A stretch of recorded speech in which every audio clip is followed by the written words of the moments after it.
Hi friends, ನಾನಿವತ್ತು peanut butter ಮಾಡೋಣ ಅಂತ ಮನೆಯಲ್ಲೇ ಓನಾಗಿ ನಾನು ಒಂದು ಬೌಲು ಕಡಲೆ ಬೀಜ ತೊಗೊಂಡಿದ್ದೀನಿ.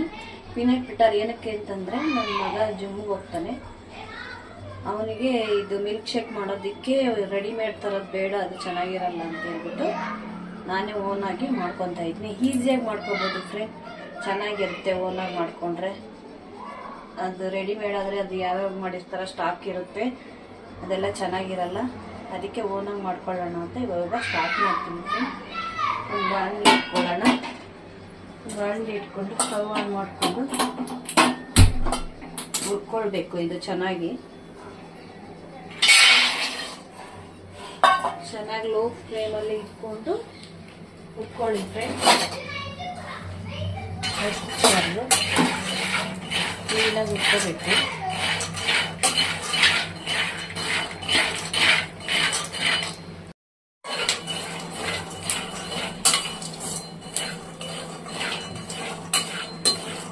ಹಾಯ್ ಫ್ರೆಂಡ್ಸ್, ನೋಡಿ ಎಲ್ಲ ಉದ್ದಾಗಿದೆ. ಹಸಿ ವಾಸನೆ ಹೋಗೋವರೆಗೂ ಉರಿಬೇಕು.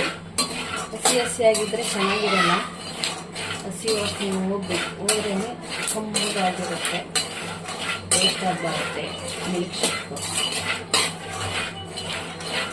ಉರಿದು ಆಗೋಯ್ತು. ಇವಾಗ ಸ್ಟವ್ ಆಫ್ ಮಾಡಿಬಿಟ್ಟು ತಣ್ಣಗೆ ಮಾಡೋಕ್ಕೆ ಬಿಡೋಣ. ಇದು ಸಿಪ್ಪೆ ತೆಗಿಯೋಷ್ಟೇನಿಲ್ಲ, ಹಾಗೆ ಮಿಕ್ಸಿಗೆ ಹಾಕ್ಬೇಕು. ಸಿಪ್ಪೆ ಎಲ್ಲ ಕ್ಲೀನ್ ಮಾಡೋವಾಗಿಲ್ಲ. ಪೀನಟ್ ಬಟರಿಗೆ ಸಿಪ್ಪೆ ಕ್ಲೀನ್ ಮಾಡೋವಾಗಿರಲ್ಲ, ಹಾಗೆ ಮಿಕ್ಸಿಗೆ ಹಾಕ್ಬೇಕು.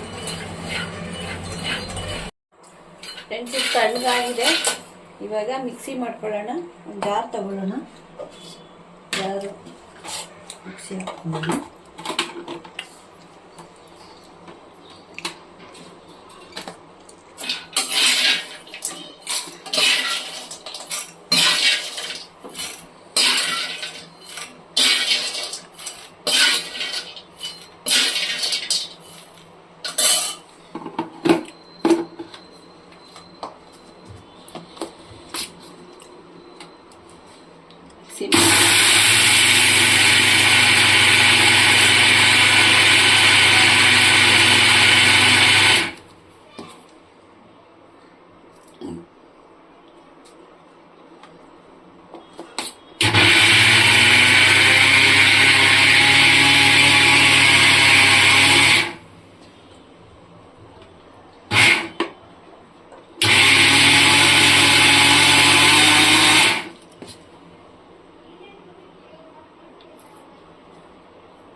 ಸ್ವಲ್ಪ ಜೇನುತುಪ್ಪ ಆ್ಯಡ್ ಮಾಡ್ಕೊಳ್ಳೋಣ.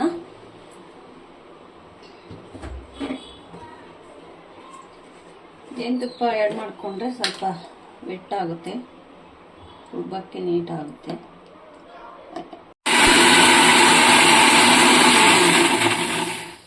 ಗ್ರೈಂಡ್ ಆಗಿದೆ. ಅದು ಸ್ವಲ್ಪ ನೀವು ಸ್ಪೂನಲ್ಲಿ ತಿರುವಿ ಕೊಡಬೇಕು.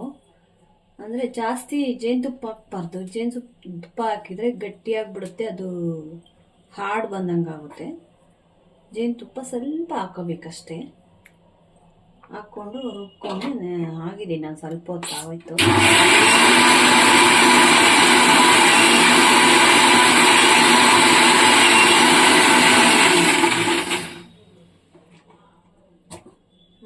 ಆಗಿದೆ, ಫೈನಲ್ ಆಯಿತು. ಇದು ಮಕ್ಕಳಿಗೆ ದಿನ ಒಂದೊಂದು ಸ್ಪೂನ್ ಕೊಟ್ರೂ ಒಳ್ಳೆಯದು. ಮಿಲ್ಕ್ ಶೇಕ್ ಮಾಡ್ಕೊಳ್ಳೋಕ್ಕೆ ಒಂದು 2 ಸ್ಪೂನ್ ಹಾಕ್ಕೊಂಡು ಹಾಲು ಹಾಕ್ಕೊಂಡು, ಅದು ನೆಕ್ಸ್ಟ್ ವಿಡಿಯೋದಲ್ಲಿ ಅದನ್ನು ಮಾಡಿ ತೋರಿಸ್ತೀನಿ ಮಿಲ್ಕ್ ಶೇಕ್ ಹೇಗೆ ಮಾಡೋದು ಅಂತ. ಈ ವಿಡಿಯೋ ಇದು ಕಂಪ್ಲೀಟ್ ಆಯಿತು.